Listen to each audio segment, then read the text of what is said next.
अब तुम्हारी बारी है। तुम अपनी माता को चुनते हो या नहीं?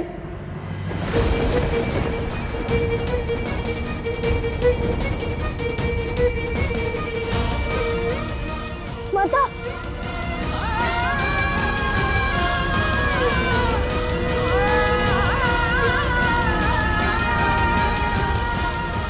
रोइए मत माता।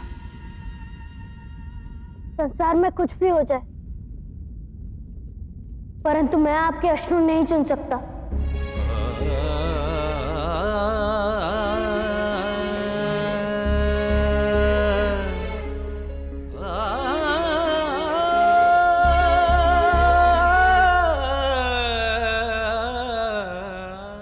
मैं सभा में नहीं जाऊंगा माता।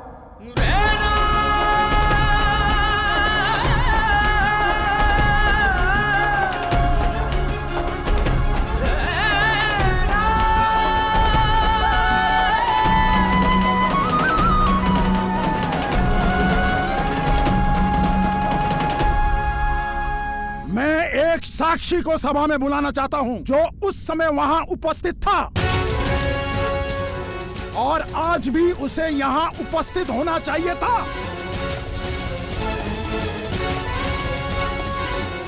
शनि कहां है सूर्यदेव? तुम्हें अवश्य वो साक्षी मिलेगा जो उस समय वहां उपस्थित था।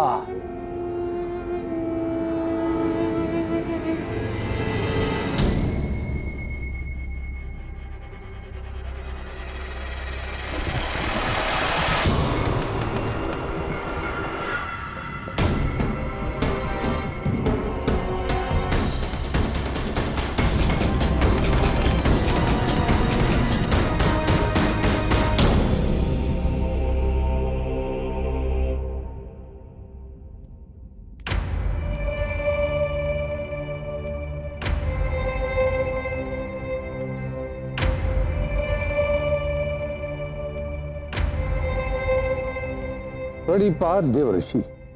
प्रणिपात देव। आपने मुझे स्मरण किया। मैं अपना साक्ष्य देने के लिए प्रस्तुत हूं।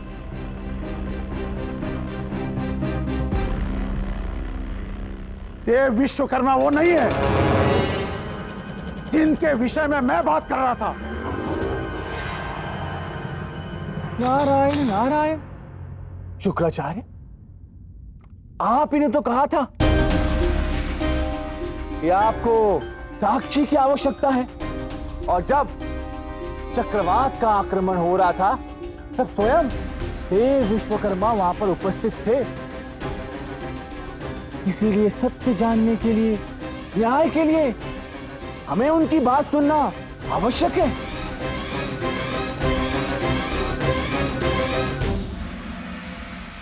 कहिए देव, क्या कहना चाहते हैं आप? क्या हुआ था आपके लोक में?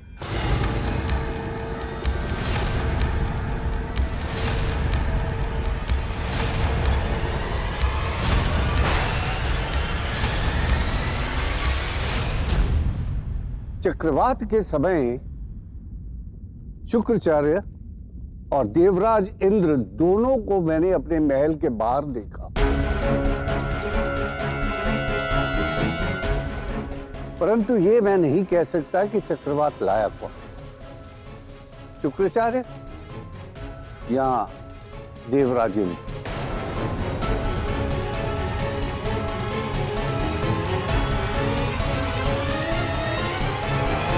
देव विश्वकर्मा, जब चक्रवात की रचना शुक्राचार्य ने की तो उसे भेजा भी इन्होंने ही होगा। नारायण नारायण। देवराज इंद्र, जब सभा के सभी निर्णय आप स्वयं ही लेना चाहते हैं तो सभा को बुलाने की आवश्यकता ही क्या है? मौन रहिए और न्याय को होने दीजिए। कहिए आचार्य, और कोई साक्षी है?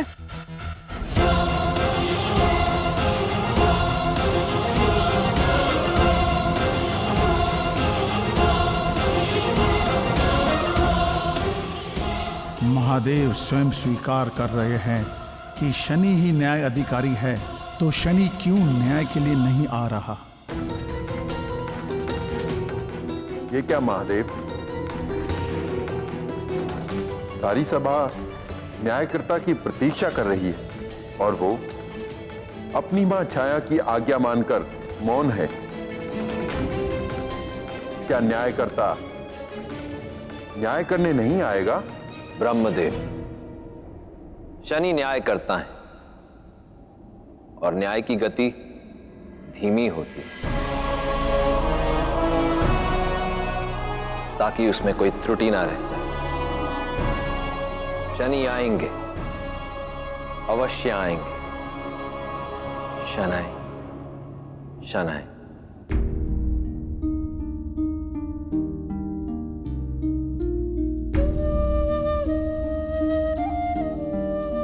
माता, अब पीड़ा तो नहीं हो रही है ना?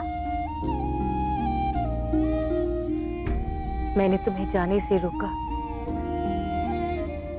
तुम मुझसे रुष्ट तो नहीं ना शनि? पुत्र का कर्तव्य है माता की बात मानना। माता से रुष्ट होना पुत्र का अधिकार नहीं।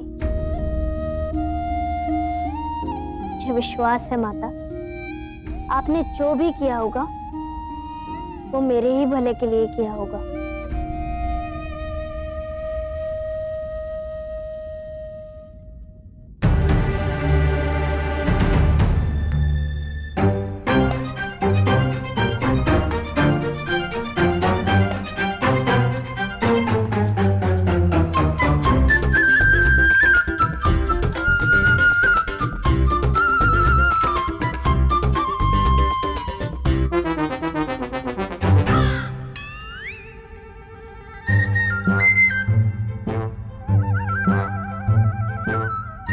क्या हुआ काकुल?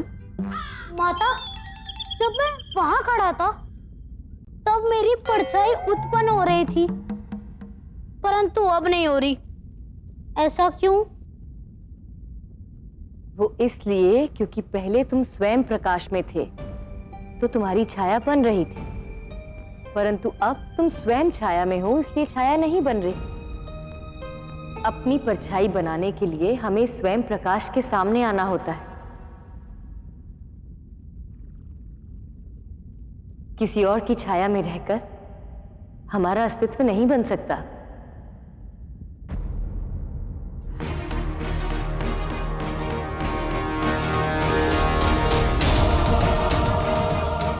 ओह, अरे रे, अब इतनी सी सरल बात मेरे समझ में क्यों नहीं आई?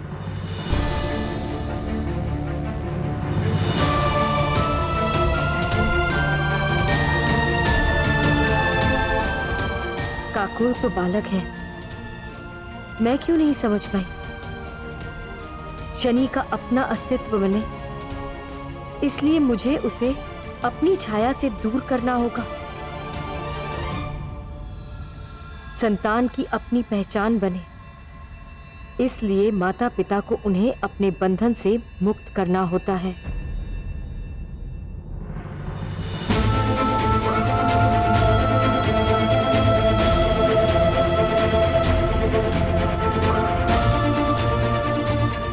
क्या हुआ माता? ऐसे क्यों देख रही हैं आप?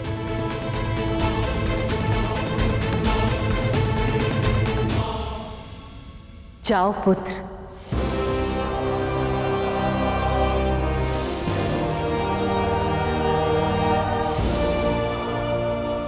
हाँ पुत्र, मैंने ही तुम्हें सभा में जाने से रोका था और अब मैं ही तुम्हें जाने को कह रही हूं। जाओ, अपना कर्तव्य पूर्ण करो।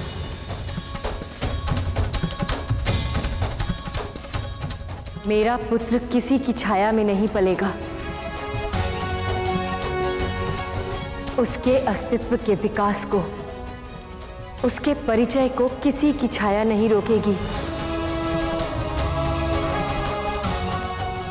मेरी भी नहीं।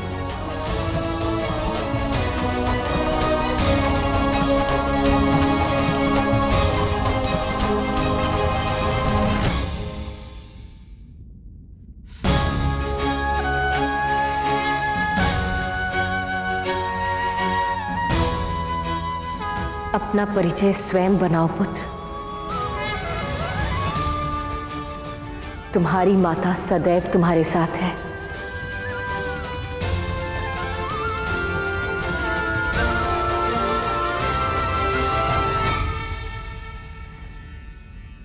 मुझे समझ नहीं आ रहा है कि निर्णय सुनाने में इतना विलंब क्यों हो रहा है। जब शुक्राचार्य ये स्वीकार चुके कि चक्रवात की रचना इन्होंने ही की थी और ये सिद्ध भी नहीं कर पाए कि देव विश्वकर्मा के भवन पर हुए आक्रमण में मेरा हाथ था, अर्थात शुक्राचार्य ही दोषी है।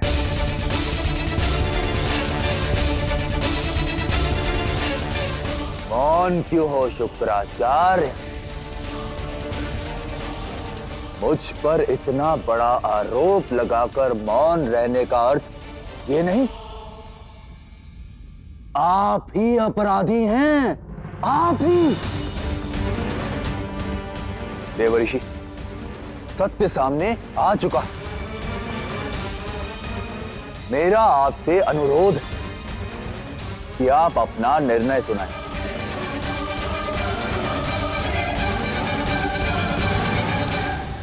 अवश्य देवराज, अवश्य।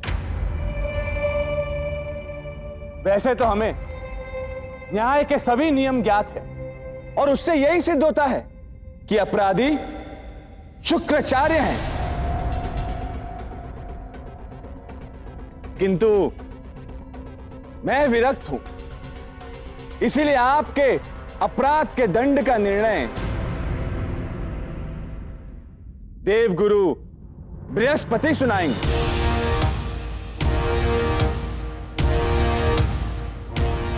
आइए देवगुरु।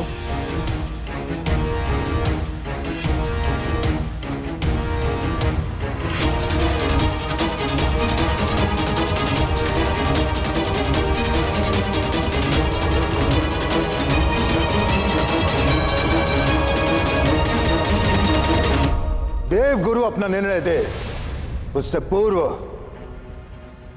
मैं अपना मत देना चाहता हूं।